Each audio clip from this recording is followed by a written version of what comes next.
I'm David Shaw, Publishing Director of Family Business Magazine, and welcome to another in our series of Family Business Basics videos. These videos have been designed to help family businesses navigate such issues as succession, family dynamics, and the foundation and growth of family offices. In this series, we're going to take a slightly different direction and look at a technological solution that can help automate many processes that family businesses currently engage in. It's called Robotics Process Automation, or RPA, and it promises to revolutionize some of your business processes that you have in your family office. Over the next 4 videos, we'll introduce the concept of robotics process automation. Then we'll take a look at the capabilities and potential return on investment for family offices. After that, we'll look at some actual cases where robotics process automation has been used in family offices to save time and increase efficiency, security, and accuracy. And finally, we'll take a look at the operating models that a family office can use to implement and maintain an effective RPA program. I hope you enjoy this series.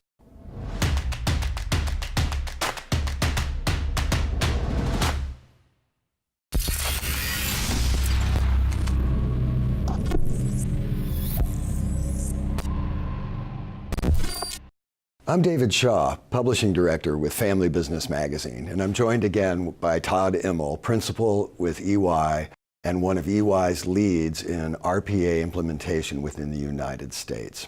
This is the final video in our series about robotics process automation and family offices. Today, Todd will discuss how operating business models can change or be adapted to RPA, and we'll also discuss a little bit about how such technologies as artificial intelligence may change RPA down the road. Todd, what kind of operating models are family businesses adopting with RPA? So with RPA, there are a couple different operating models that are available to family businesses. In previous videos, I've said that this is a business-led initiative. It is not an IT-led initiative. And so someone within the organization, be it in finance or accounting or investments, perhaps in all of them, will have RPA configuration capability. That means that that individual will know how to go in and program the bot to run the processes.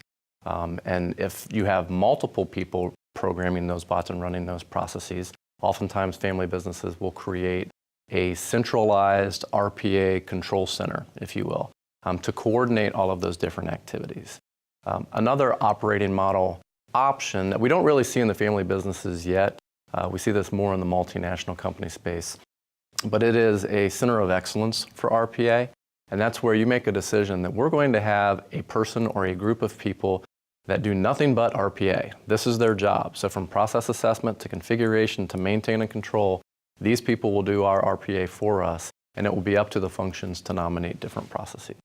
Third and finally, I'd say another model we're seeing take a lot of traction, especially in the early days of RPA, is the managed services model, where the family business says, we're interested in RPA, we want to get the benefits of RPA, we don't have enough people, or our people aren't interested in learning how to configure the bots, and so we want to rely on a third-party provider to do that for us, outsourcing the RPA, if you will. But it's really a co-sourcing environment because we depend heavily on working very closely with the family business to do that. With all of these operating models, something that the family business needs to consider is governance and control. A big win for family offices with RPA is heightened security, confidentiality, and control if you take it into consideration at the front end and do it appropriately.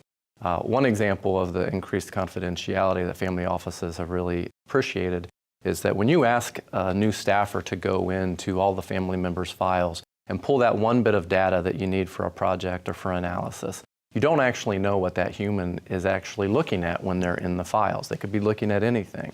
When you tell a bot, go into these 300 family members' files and only pull that bit of data, don't look at their personal information, don't look at their vacation schedule, don't look at any of that, the bot won't. You know that it's only looking at what you told it to look at. It's extracting that data, it's putting it down into a file that a human can come look at later. That level of confidentiality has enabled RPA to be more readily adopted in the family business. And it's part of what we would consider a governance and control opportunity. So segregation of duties, is critically important and needs to be considered not only in the end-to-end process, who's doing what, do we want to have a check and balance, you don't want the bot doing check requests and issuing checks, you have to have some control in there that says, all right, one person has to come in and request the checks, someone else has to actually approve those checks. But there's also a segregation of duties, control from an IT environment aspect. You don't want the same people who are empowered to configure the bots to also be the ones that are putting them into production and giving them access to different systems within the organization. The reason is the initial bot that they configure may be doing something completely innocent, pulling K1s down from investment portals, et cetera.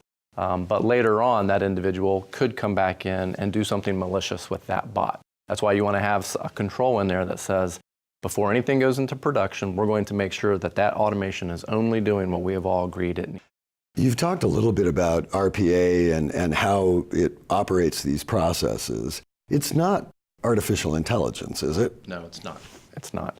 So artificial intelligence is starting to come into the RPA environment. There are certain things that the RPA program itself just can't accomplish. A great example is in a K1. There's a lot of structured data within that K1 that the bot is very capable of grabbing, extracting, putting into a spreadsheet, putting into another format. Unfortunately, there's a lot of unstructured data in a K1 as well, in the footnotes, that the bot, it's just too variable for the bot to understand. So we are currently building artificial intelligence that will be able to go in, extract data from the footnotes, and begin to interpret it and say, okay, what type of information is this? Unrelated business income, et cetera, and use that data structured in other programs as well.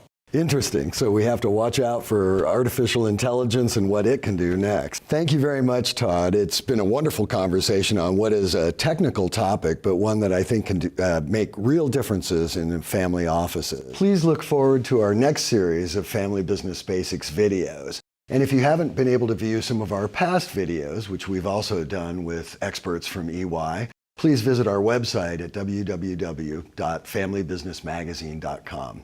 I'm David Shaw. Thank you very much for the time you've taken to view these videos. We'll see you soon.